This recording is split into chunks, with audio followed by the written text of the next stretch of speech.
Today is another episode of MinkLife Motivation Live, and I'm so excited. So why don't we go ahead and get started?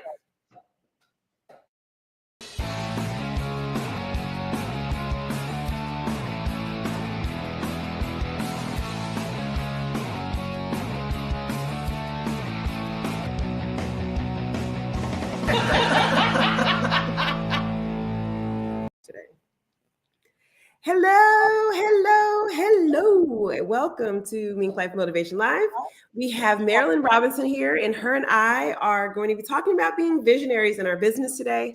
And because our guest hasn't seemed to make it in, it's just going to be the two of us, which I'm super excited about because that means we get to play a little.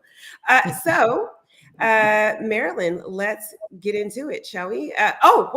Actually, thank you, Peggy, for reminding me that if you want to be a co-host on the couch, feel free to join in by leaving a comment in the chat.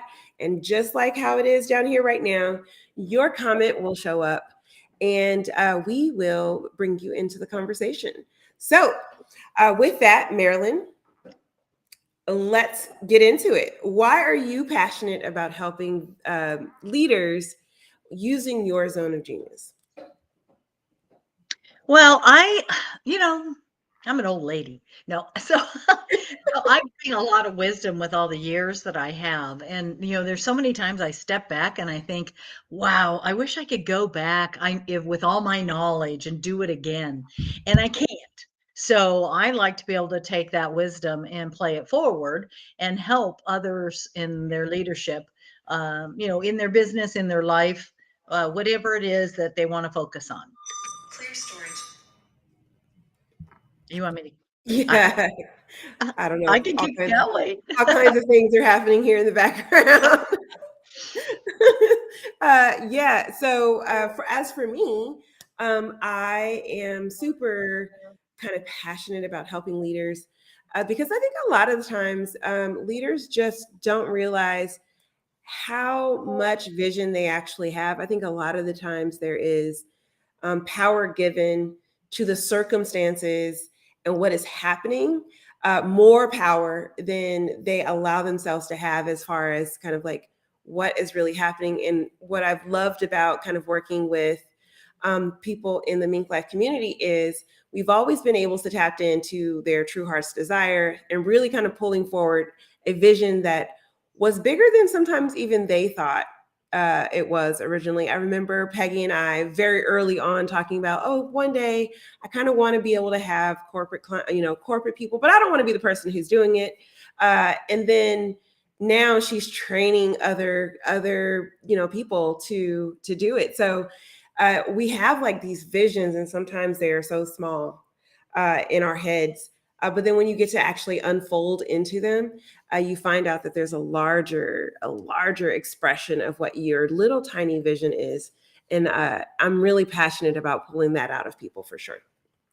So out of curiosity, we're going to help people get motivated today. And I want to know, why is having a strong vision important for professionals to thrive in life and in business?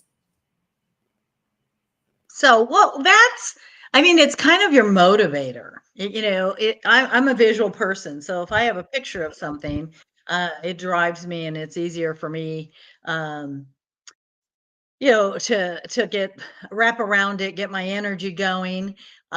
So I think, both for your life and how you want to live your life, as well as how you want to conduct your business, how you want people to view your business and think of your business, and what is it that your business is going to serve in the community and to the people, your clients.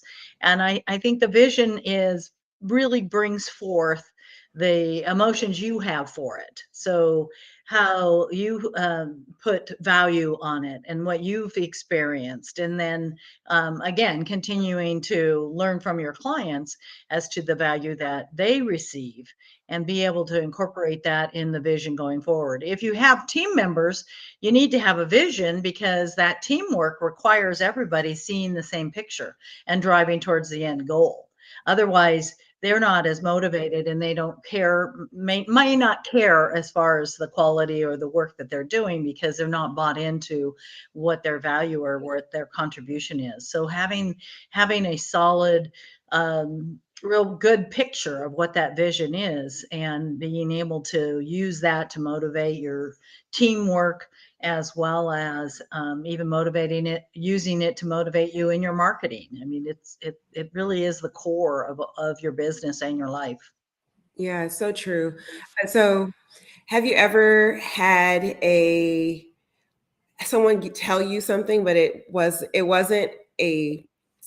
it wasn't a direction. It was just like a series of words and questions, right? So like there are so many people who will say, well, if you feel like doing this, then maybe you should.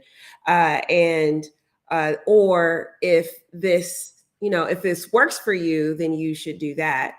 And that doesn't really give you a clear picture of what they're asking you to do or what you need to do. And so then you're left to your own devices to figure out what that is and to move forward. And like Marilyn was saying a second ago, if as a leader, if I don't have a clear vision, then it's really hard to lead somebody to an end result. And especially when I'm talking to leaders and they're like, well, I told them to do it. And I was like, did you actually tell them that that's what you were looking for? Or did you imply that it was important to kind of one day make sure that that happens? And those two things are very different. And it doesn't allow for the rest of the team to understand what the vision is. And so it's so important to have like a very clear vision and then articulate that clear vision to the people who are helping you achieve the goal. Because if left to their own devices, they're just going to do whatever feels comfortable for them. And it may or may not align to what you thought was supposed to happen in the process. Ooh, So ooh, ooh, ooh, before you go on. go ahead. So that was a good, it really clicked a good thought. So the vision is, the long term, and you can use it, especially, with teamwork, you can use it to plan. So you can't just go, okay, that's my vision, I'm there tomorrow. So Hmm. what you can do, though, is you can prioritize. So what's the first step that you need to take to get to that vision? And then who's doing what on that step, and what's their contribution, and what's their value? Human nature is they want to be valued. They don't want to just show up. Everybody likes, confirmation, reinforcement, pat on the back, recognition. Everybody likes it in different ways. But the point is that if you have that clear direction, like you said, and everybody knows that this is okay, this is where we want to go. This is the first step we need to take, and this is all the players and what everybody's responsible for. And let's get it done. And then we'll go to step two.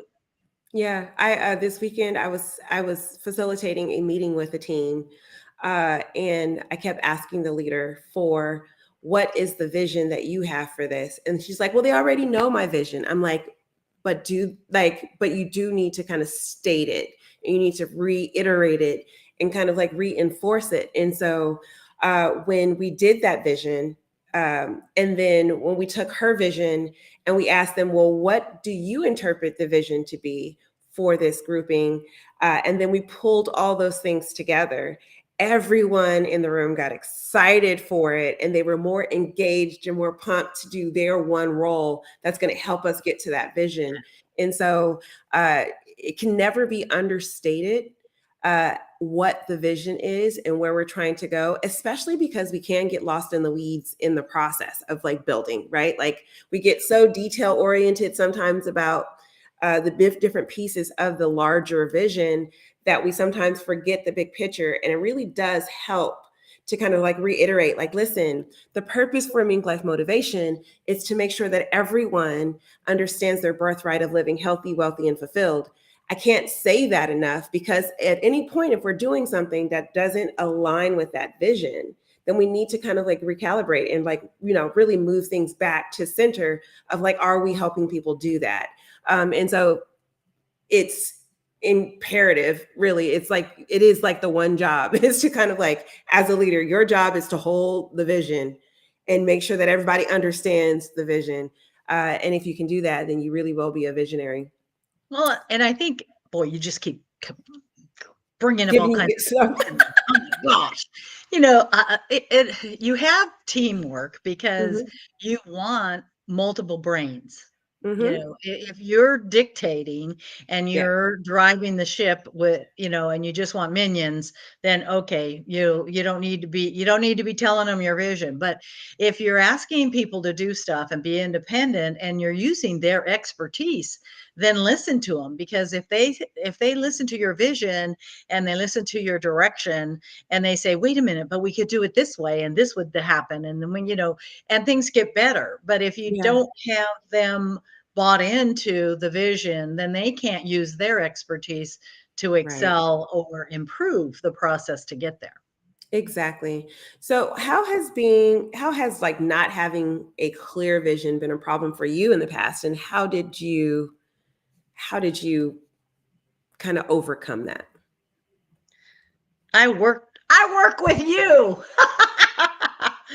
Because I am like always, I'm an idea person. I have an idea here or there, and I love to create stuff. I don't necessarily want to implement it or so my problem is having I get too much. It's like, oh wow, that would be cool. We should do Mhm. this. Or so mine is for my own purpose, reading my vision, and getting into those steps so that I stay focused. Um, and get something done, Mhm. because the other problem is if you're letting your vision kind of float around and you're tweaking it all the time, you need to use it as a vehicle to stop yourself and say, yeah, that's Mhm. good, that goes on this list over here. It's not lost, it's a future project if possible, but right now we said we were going to get this done, and I'm getting so much more done last month and this month, Mhm. by staying present and focused with my vision in mind, but then also the specific task or steps that I'm working on to get towards that vision. Yeah. I think for me, um, I'm the holder of so many visions, right? Like Marilyn was saying, it's like I am balancing everyone else's visions that I'm working with, that sometimes I lose sight of my own vision. And so how I like overcome that though is really doing an in service on myself at the end of each quarter. So once for the last 2 weeks of each quarter, I do. Monica's not talking to anyone else about their projects, only focusing on kind of an in service on on the projects that we have in Mink Life Motivation. And I give myself that space to be able to be just solely self-focused in my own business and business model, so that I can actually kind of come back to what the vision is and hold myself true to that particular vision, and like re-immerse myself in it, and then ask myself kind of like what worked, what didn't work, what do you need to stop, start, and continue in order to kind of like uphold this vision. I do that for myself at the end of each quarter, because it's easy to get lost in the weeds, and imagine if I only did that, on a 2 week vacation at the end of the year. I would have had an entire year go by and never really been able to bring myself back to that vision. So for me to overcome that kind of like loss of clarity when it comes to my vision, is I give myself that 2 week sabbatical from working externally in my business, and coming back in and focusing on and like really kind of reorganizing myself and saying, okay, let's get back on track, and let's make all of the dreams a reality. And it's been successful so far. I've been able to do quite a bit of things in the last 3 years of Mink Life being in existence. And I mean, it's only been 3 years, and I've achieved so much, because I've been able to kind of like come back to this vision, and build on it every quarter. Yep. So, what about who should we ask for help when we are trying to get clarity on our vision? Well, this is really key. I take the opportunity, like the other day, I was looking for you for clarification on something, and you weren't available, so Yo stepped in, and I said, "Oh, Yo's got a brain. I'll use her brain." And so, and she totally spotted some stuff that was just not even visible in my brain, and so I was laughing so hard, you need a circle of people that energize you and think like you, but also force you to think out of the box and challenge you with your own thoughts, because that's what Jo was doing yesterday. She was like, so are you using your own advice here, or are you doing what you shouldn't be doing? And so it was great. And then also one of the team members of Make Incubator is my accountability partner, and so we sync up on Mondays. And I love Colleen because her and I both come from corporate, and so we are trained the same way, and we have bad habits, and we tend to talk the same way to our prospects and stuff.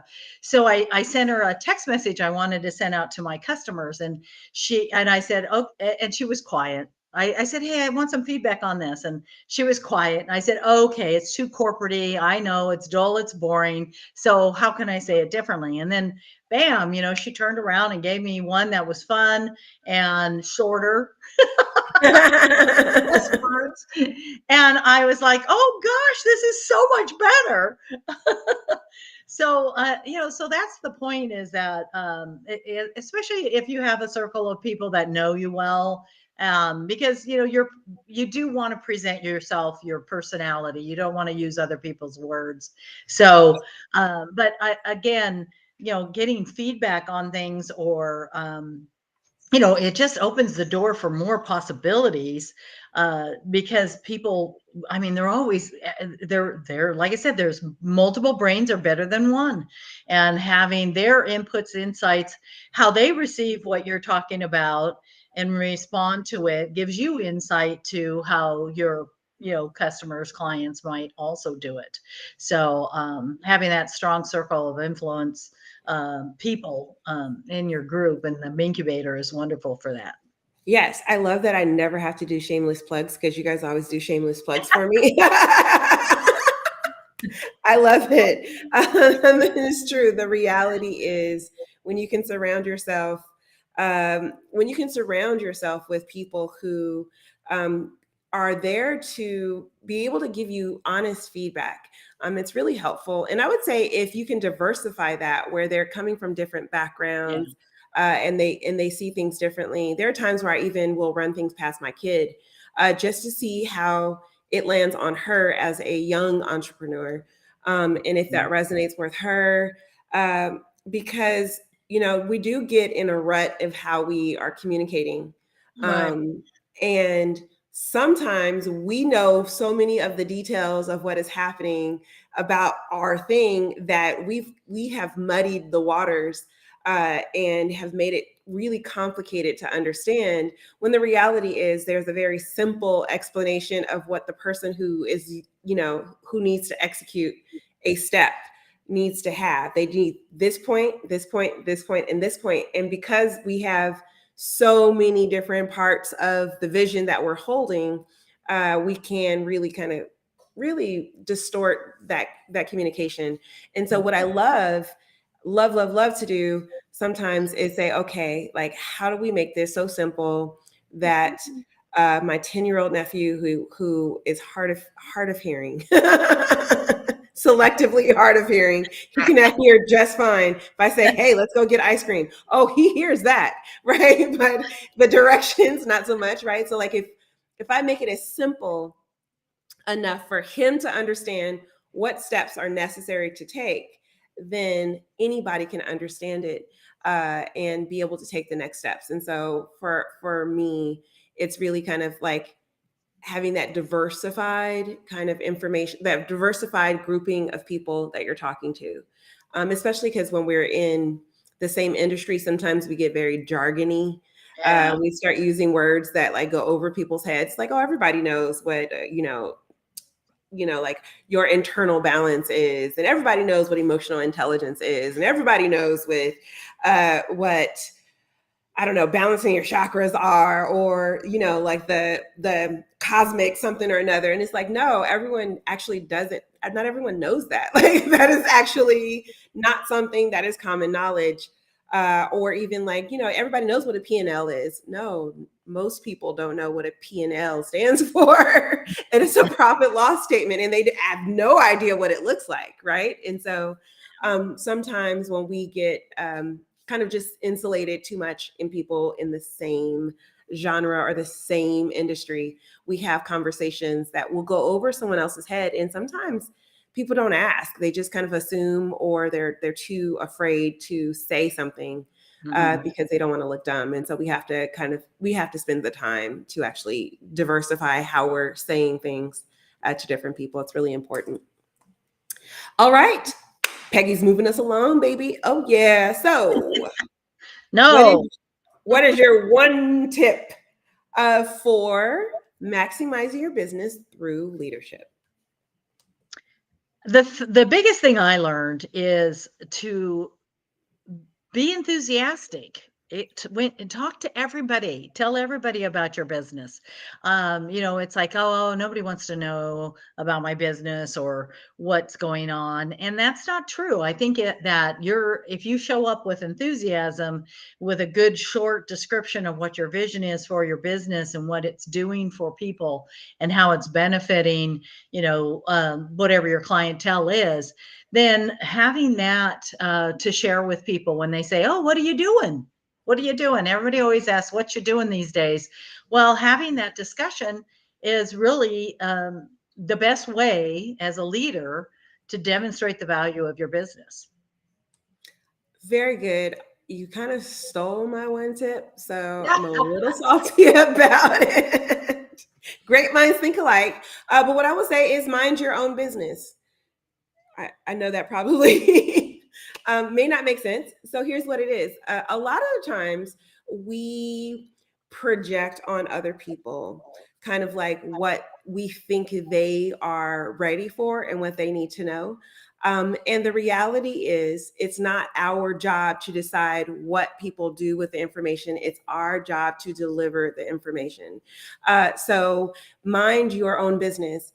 Give the message in the best way you possibly can, and then leave it to other people to make decisions based on the information that you're given, instead of projecting on whether or not they are ready to hear that message or not.